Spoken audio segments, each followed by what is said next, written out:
શ્રી હનુમાનજી મહારાજે સીતાજીનો વૃતાંત ભગવાન રઘુનાથજીને શ્રવણ કરાવે. અદ્ભુત સંવાદ છે આ ભગવાન રામચંદ્રજી અને હનુમાનજીનો. જે પરિસ્થિતિમાંથી એક ભક્ત પસાર થાય એના બે ત્રણ સૂત્રોની વાત આ પ્રસંગમાં આપણને મળશે. જ્યાં હનુમાનજીના મુખે સીતાજીનો વૃતાંત રામચંદ્રજીએ સાંભળ્યો તો ગોસ્વામીજી કહે છે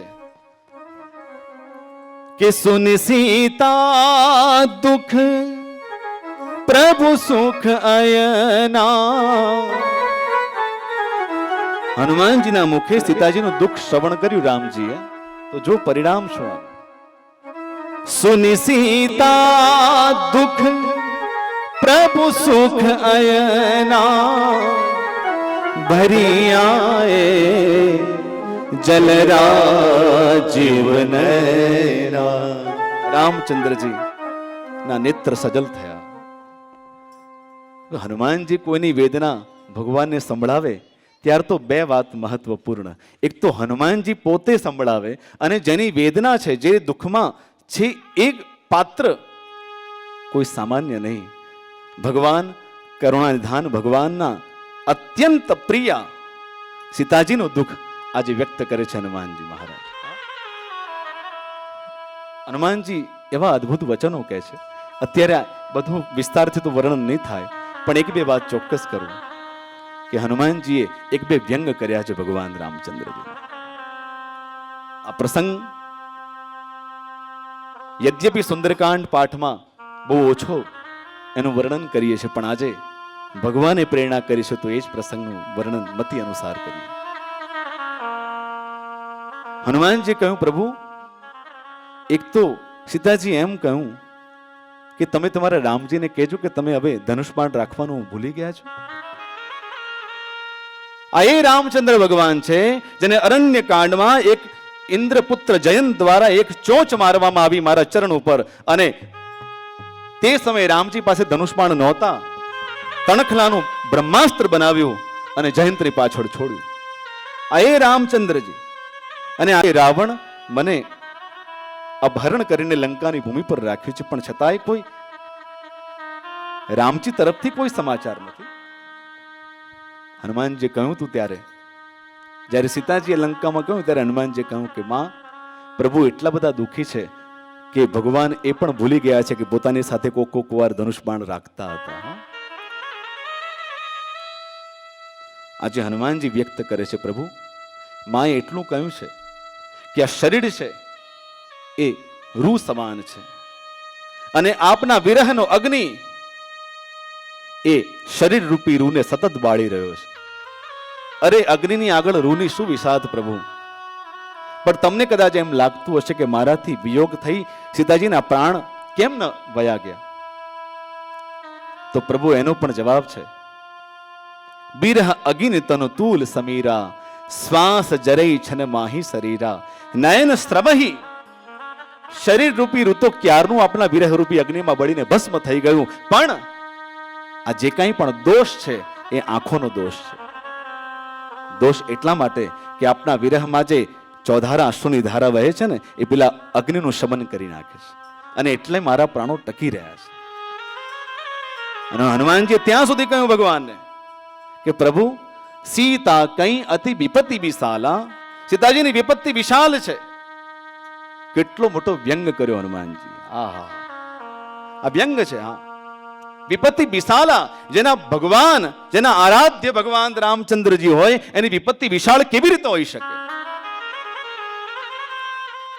એક વ્યંગ છે કે પ્રભુ અમે તો એમ ગાતા રહ્યા કે આપના હાથ વિશાળ છે. હા, આજાન ભુજ સરચાબધર સંગ્રામ જીતકર દૂષણમ. આપના બાહુ વિશાલ છે, અને જેના બાહુ વિશાલ હોય એના ભક્તોને ક્યારે વિપત્તિ સતાવી શકે ખરી.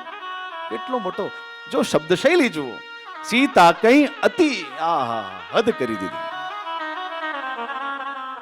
વિપત્તિ તો છે પણ પાછી અતિ છે. કોઈ સંતે બહુ સરસ કહ્યું કે અહીંયા હનુમાનજી વિપત્તિના બે અર્થ કર્યા છે. વિપત્તિ એટલે વી વત્તા પતિ, એ પતિ વિનાની છે એટલા માટે ત્યાં દુઃખી છે. વિપત્તિ એટલે આપત્તિ તો ખરી જ, પણ બીજો અર્થ કર્યો, એ પતિ વિનાની છે એટલે દુઃખી છે. પ્રભુ હવે જલ્દી સેનાને સજ્જ કરો. મારે આપને વધારે તો ન કહેવાય, પણ એક જ વાતમાં કહી દઉં કે નિમિષ નિમિષ કરુણાનિધિ જાહી કલબ સમ બીતી. માની એક એક પણ એક યુગ સમાન બીતે છે. રામજી સાંભળતા તો કોઈ, હનુમાનજી ચલો અત્યારે જ આપણે રાવણનો વધ કરી દઈએ. તમે મારું વાહન છો, તમારી ઉપર બેસીને આજે મને લંકા લઈ જાઓ. હનુમાનજી ચોખ્ખી ના પાડી. પ્રભુ નહીં, આમ તો હું તમારો વાહન ખરો.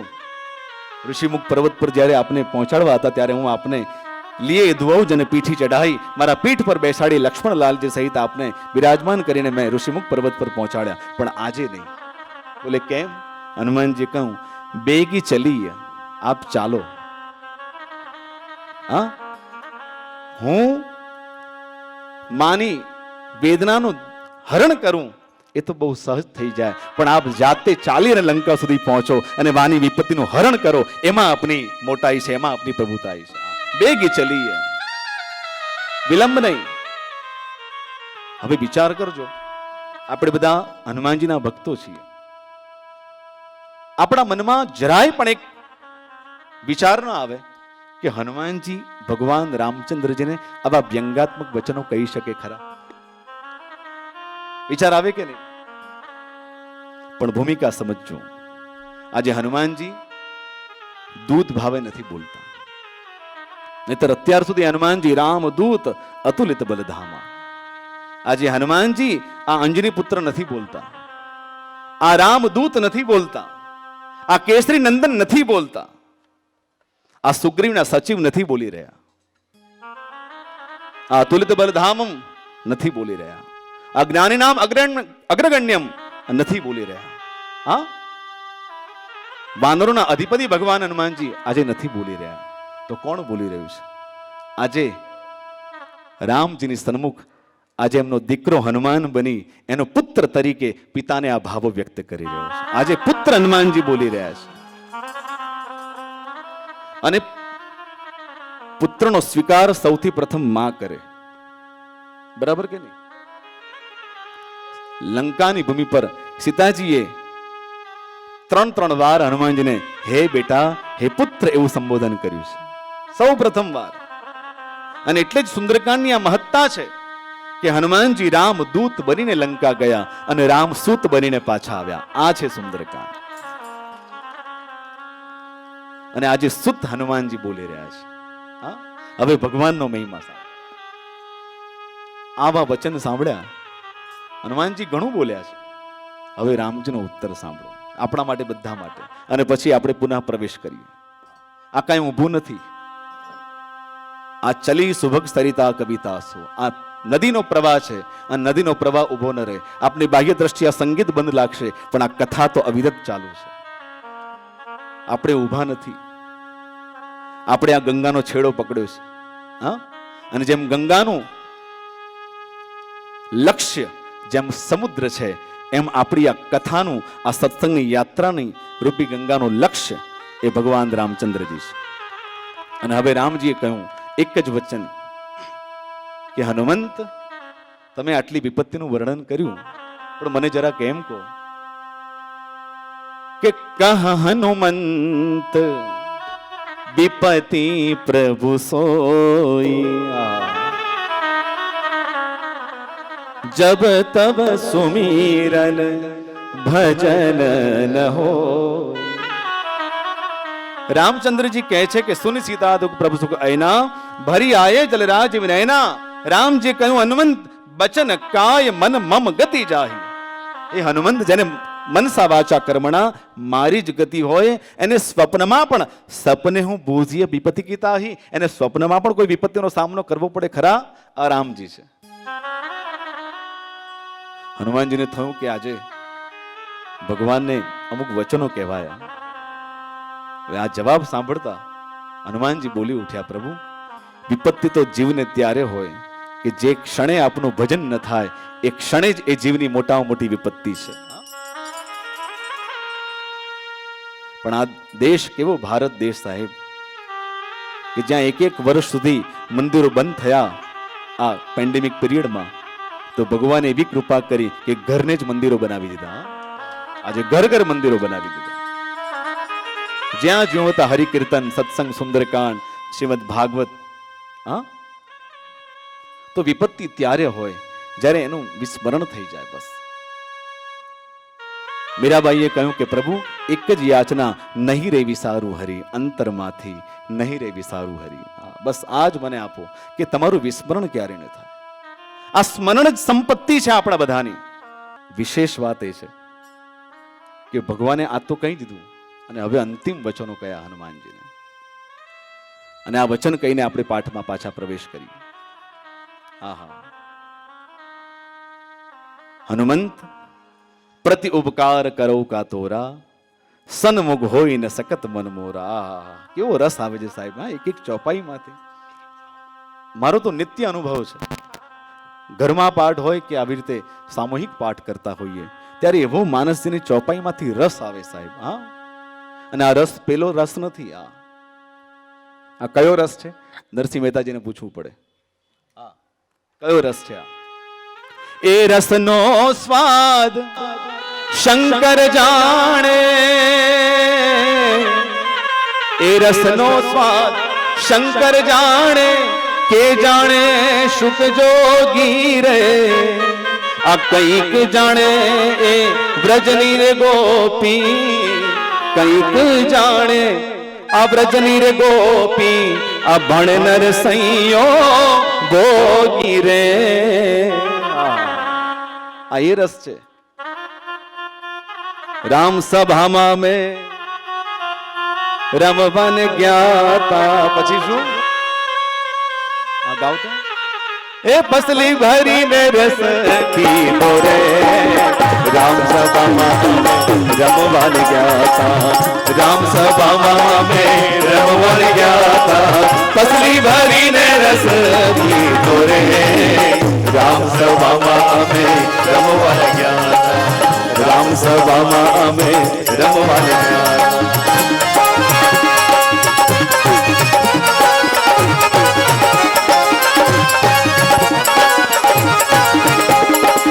પેલું પિયાલો મારા ગુરુજીએ પાયો જી, બીજે પિયાલે રંગની રેલી રે. ત્રીજો પિયાલો મારા રોમે રોમે વ્યાપ્યો, ત્રીજો પિયાલો મારા રોમે રોમે વ્યાપ્યો. ચોથે પિયાલે થઈ છું ગેલી. રામ સભામાં અમે રમવાન ગયા તા, રામ સભામાં અમે રમવાન ગયા તા, પસલી ભરીને રસ લીધો રે. રામ સભામાં અમે રમવાન ગયા તા, રામ સભામાં અમે રમવાન ગયા તા. રામચરિત માનસ તો સુંદરકાંડનો પાઠ. હવે છેલ્લી વાત, પછી આપણે ચોક્કસ રામચરિત માનસ સુંદરકાંડના પાઠ જો આપણા ઘરના આંગણે હોય ને, તો એક વાત હૃદયમાં ધારણ કરવી કે આજે આપણે આંગણે સંત તુલસીદાસજીનું આગમન થયું છે. જે ગ્રંથની પધરામણી થાય, આપણા ઘરે શ્રીમદ ભાગવતનું પારાયણ હોય, તો સમજો આજે વેદવ્યાસજી મહારાજ ઘરે પધાર્યા છે. અને આજે મને કહેવા દો કે આજે પાઠ દરમિયાન નરસિંહ મહેતાજી પણ આ આંગણે પધાર્યા છે. જેના વચનો સ્મૃતિમાં આવી જાય એ સંતની કૃપા થઈ એમ સમજવું છે. હા, તો કેવો રસ આમ વરસી રહ્યો છે સાહેબ. અને હવે ખરેખર છેલ્લી વાત, ચિંતા નહીં કરતા, ગાડી સમયસર પહોંચશે. હા, પણ અંતમાં મેં ગોપાલબેન બધા ઘરે આવેલા ત્યારે મેં એમને કહેલું, હું પહેલી વાર અહીંયાથી કહું છું, ત્યારે મેં ચર્ચા કરી હતી. એમણે સરસ આયોજન કર્યું છે, હું ચર્ચા કરું છું પાઠના અંતે. એમણે બહુ સરસ આયોજન કર્યું છે, એટલે એમણે કહ્યું કે તમે પધારો અમારા ત્યાં ને અમારી ભૂમિ પાવન કરો, એવું એમણે મને કહ્યું. એટલે મેં એમને એમ કહ્યું કે ભૂમિ પાવન જ છે ને, એટલે અમારે ત્યાં પધારવાનું છે. આટલું અંતર. અને પછી મેં એમને કહેલું, આપને સૌને કહું કે એકવાર ઉત્તુંગ શિખર પર ભગવાન કૈલાસ અધિપતિ ભગવાન શિવજી, એમને સૃષ્ટિ પર વિચરણ કરવાનું મન થયેલું. હા, અને સૃષ્ટિનું વિચરણ કરવા ગયા. સહેજ આગળ નીકળ્યા અને ભગવાન શિવજીએ દેવીને કહ્યું કે પાર્વતીજી આપ ઉભા રહો, હું થોડી વારમાં આવું. શિવજી નીચે ઉતરી ભૂમિ પર આળોટી દંડવત પ્રણામ કરી અને પાછા પાર્વતીજી પાસે ગયા. પાર્વતીજી આખું દ્રશ્ય જોયું, કહ્યું કે પ્રભુ આ શું કર્યું આપે? એ સમજાયું નહીં. ત્યારે શિવજીએ ઉત્તર આપ્યો કે દેવી, આ એ ભૂમિ છે જ્યાં 10,000 વર્ષ પૂર્વે અહીંયા રામકથા થઈ હતી. કેટલા? 10,000 વર્ષ પહેલા આ ભૂમિ પર રામકથા થઈ હતી. સહેજ આગળ વિચરણ કર્યું, આગળ પ્રસ્થાન કર્યું. ત્યાં પાછું એનું એ જ શિવજી ઉતર્યા, ભૂમિ પર દંડવત પ્રણામ કર્યા, એ ધૂળમાં આળોટ્યા, પાછા મા પાર્વતી પાસે. પાર્વતીજી કહ્યું કે હવે પ્રભુ આ રહસ્ય બીજું શું? અને હવે સાંભળજો. શિવજીએ કહ્યું, દેવી, આ એ ભૂમિ છે જ્યાં 10,000 વર્ષ પછી રામકથા થવાની છે. વિચાર કરજો. એ સંદર્ભમાં મેં એમને આ વાત કરેલી કે પહેલી વાર આટલું સુંદર આયોજન થાય છે ભૂમિ પર. હા, શિવજીનો કથા પ્રેમ તો જુઓ સાહેબ. હા, એને રામ કથા અને રામ નામ વગર કોઈ ગતિ જ નથી. એ આંખ ઉઘાડે તોય તુમ ઉપની રામ રામ દિનો રાતી, અને આંખ બંધ કરે તો રામ રામ તે સુમિરન કીધા. એનું આ ગતિ છે ભગવાન શિવજી. તો હવે વિશેષ ખરેખર હવે વિચાર કરો. જો આ બધું સૂજે જ છે. હવે વિચાર કરો. એક પ્રશ્ન ના થાય, બધાને થશે કે આપણે બધા જીવ છીએ, આપણને આવતીકાલની એટલે ભવિષ્યની ચિંતાઓ સતાવે છે, બરાબર કે નહીં?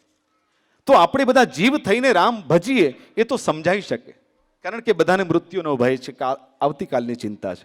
પણ જે અવિનાશી છે એ શંકરને રામ સ્મરણ શેના માટે કરવાનું? હા, જે અવિનાશી છે, જે અજન્મા છે. આહા, ચલો વૈરાગ.